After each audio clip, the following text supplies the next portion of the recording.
Ici, on se retrouve à Napierville, en fait, dans le cœur du bassin versant de la rivière L'Acadie, qui est un affluent de la rivière Richelieu. En fait, on se trouve au sud-ouest de la région métropolitaine de Montréal, près des lignes américaines.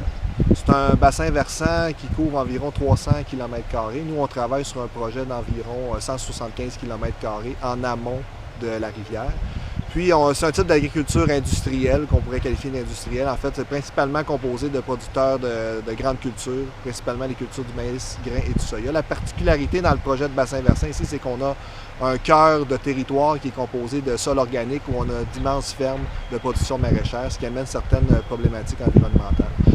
Alors le projet Acadilab, c'est un projet collaboratif qui s'appuie sur la méthodologie des laboratoires vivants pour adresser un enjeu de territoire qui est celui de la réhabilitation des agroécosystèmes. On cherchait un dispositif d'innovation qui soit un peu différent de la recherche et développement habituelle et donc qui nous permette effectivement de s'appuyer sur nos propres expertises internes, mais de pouvoir l'émailler tout au long du processus de développement de l'innovation à des expertises externes de différentes disciplines et aussi à des savoirs citoyens pour accéder à des savoirs d'usage, des savoirs professionnels diffus et des savoirs militants. L'objectif étant d'élargir en fait les opportunités d'innovation et de réduire les risques dans leur déploiement. Pourquoi on a décidé de faire le projet de cette façon-là? En fait, c'est qu'on avait une expérience sur d'autres projets de bassin versant il y a quelques années.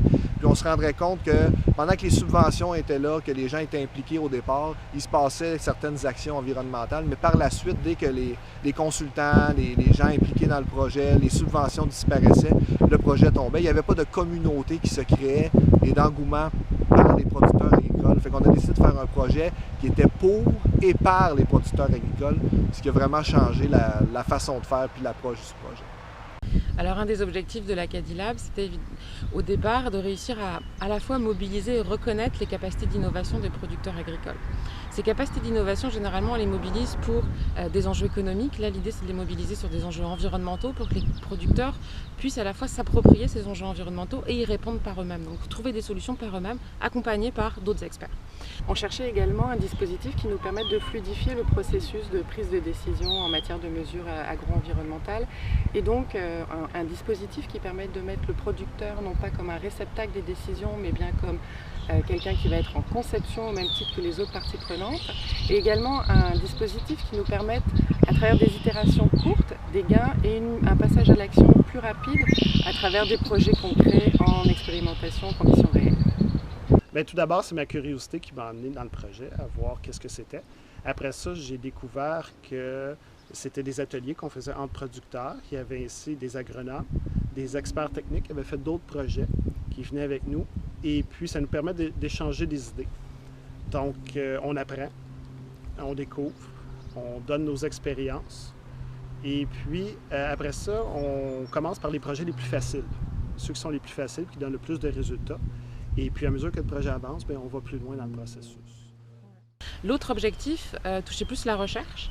Et là, le dispositif de laboratoire vivant, finalement, nous offre une plateforme de collaboration entre chercheurs, acteurs du territoire et agriculteurs pour développer des modèles de réhabilitation des agroécosystèmes à différentes échelles, que ce soit au niveau de la pratique en tant que telle, au niveau de la ferme ou encore à l'échelle du bassin versant. Ce qui permet donc à la recherche à la fois de tester parfois des nouvelles pratiques agro-environnementales, des nouveaux modèles plus à l'échelle des bassins versants de compréhension de l'agroécosystème et de le travailler avec les producteurs pour que ça permette réellement sur le terrain la réhabilitation des agroécosystèmes. Pour les chercheurs en sciences sociales, il y a aussi un autre intérêt qui là est davantage de voir comment la communauté agricole va évoluer dans ces processus-là. Comment la communauté agricole va s'approprier en fait ces enjeux environnementaux-là et les incorporer dans leur comportement, dans leur manière de faire. Et également, on a un objectif de formation finalement d'une relève, d'être capable finalement de former des étudiants dans des dispositifs où on réunit différentes parties prenantes, donc l'idée de leur donner des compétences professionnelles aussi à travers leur recherche universitaire. Concrètement, on a commencé avec une série d'ateliers de co-création où les parties prenantes se sont appropriées une problématique et ont développé des concepts. Ensuite, on est allé en phase d'exploration durant laquelle les participants vont chercher des évidences qui vont valider ou invalider les concepts qu'ils ont définis. En fait, que dans les réunions ou dans les différentes activités qu'on organise, les producteurs s'impliquent davantage puis ils proposent aussi des nouveaux sujets qu'on n'avait peut-être pas nécessairement abordés ou des nouvelles idées de projet carrément. Là. Donc, des propositions qui viennent d'eux, qui sont intéressés à participer puis qui prennent action pour les réaliser aussi. Donc, cet été, on est rendu en phase d'exploration. Donc, on a prévu faire une série d'ateliers sur différents sujets qui ont conceptualisé, en fait, cet hiver. Donc, par exemple, on va parler de bandes riveraines productives. Donc, eux ont développé un concept avec des saules pour pouvoir récolter la biomasse. Donc, on essaie d'explorer cette avenue-là, de voir avec eux qu'est-ce qu'ils ont besoin techniquement pour l'appliquer sur leur ferme, puis pour rendre ce processus-là, en fait, viable. L'année dernière, les producteurs ont construit, déconstruit, reconstruit 8 concepts de mesures agro-environnementales et pour finalement en expérimenter 2 d'entre elles. Fait que le but de la démarche, c'était d'expérimenter directement au champ avec les producteurs agricoles les 2 technologies pour qu'ils puissent se l'approprier, la modifier et l'améliorer pour un usage futur à grande échelle. Alors l'évaluation pour nous c'est tout un défi parce que on cherche à la fois en fait à évaluer chacune des pratiques qui sont expérimentées sur les fermes.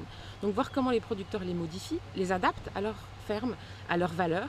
On a également une évaluation qui se fait plus au niveau du producteur en tant que tel et de l'évolution justement de ces valeurs. Comment est-ce qu'elles évoluent dans le processus là? Et finalement une évaluation qui va se faire à l'échelle de la communauté de producteurs agricoles, voir comment cette communauté se crée, comment est-ce qu'elle interagit entre elles pour ultimement réussir à agir collectivement et de manière cohérente face aux enjeux environnementaux du territoire. Un des éléments qui était vraiment surprenant, en fait, qui ont émergé du processus suite à l'année 1, le premier cycle, c'est que les producteurs ont eux-mêmes demandé à se fixer des objectifs environnementaux, donc à décider sur quoi est-ce qu'ils voulaient agir demain. En fait, le gros changement qu'on a vu par rapport au projet précédent, c'est vraiment l'implication des producteurs agricoles. On le voit facilement que c'est maintenant leur projet. C'est pas un projet qu'on leur a imposé. Ils le structurent, ils le façonnent à leur manière, selon leurs objectifs, selon ce qu'ils veulent atteindre. Puis on voit, c'est impressionnant, on a des producteurs maintenant qui nous appellent pour nous demander les nouvelles du projet, qui trouvent que ça ne va pas assez vite.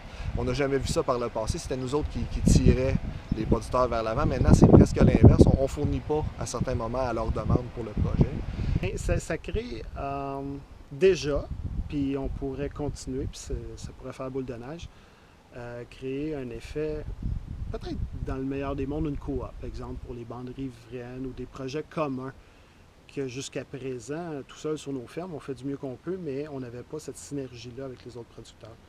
Ce qui serait vraiment intéressant, c'est que ce dispositif-là, on puisse en fait l'expérimenter dans d'autres territoires, pour voir dans d'autres communautés agricoles comment est-ce que ce dispositif-là transforme d'autres communautés agricoles, et puis de réussir à élargir aussi au niveau de la recherche ce dispositif-là, permettre en fait à ce dispositif-là de vraiment devenir une plateforme de collaboration avec des chercheurs en sciences naturelles, en sciences sociales et avec les acteurs du terrain puis les agriculteurs. Pour le futur, en fait, c'est que là, on a un noyau dur de producteurs qui croient au projet, qui vont être des ambassadeurs envers les autres producteurs agricoles. Mais surtout, ce qui est important pour moi, c'est de créer une communauté sociale plus large que le projet d'amélioration de l'environnement, mais créer un environnement social, une communauté sociale autour et sur le territoire du bassin versant de la rivière l'Acadie, impliquer les autres parties prenantes de la société civile pour une pérennisation encore plus grande du projet et recréer les liens qui ont été brisés avec le temps de la société civile et du monde agricole. Pour le futur, redonner leur lettre de noblesse à des savoirs souvent sous-estimés, donc des savoirs plus profanes, et potentiellement, pourquoi pas, transformer pour le mieux les politiques publiques en intégrant ces savoirs-là pour la recherche de solutions dans des enjeux de territoire. Bien, moi, j'aimerais ça que les producteurs puissent considérer l'environnement comme étant partie intégrante des pratiques de la ferme. Donc, s'en soucier autant que de leur culture et leur rendement. À l'avenir, toujours aller plus loin, donc toujours trouver des nouvelles idées à développer, améliorer autant les rendements que de garder nos intrants pour pas que ça aille dans les cours d'eau, dans les nappes souterraines, etc. Puis tout le monde va être gagnant à ça. Là. On ne veut pas personne gaspiller notre argent. Donc si on peut garder ça d'une valeur économique avec environnementale, c'est vraiment gagnant. Puis j'y crois beaucoup à ce niveau-là. Et puis le projet travaille là-dessus.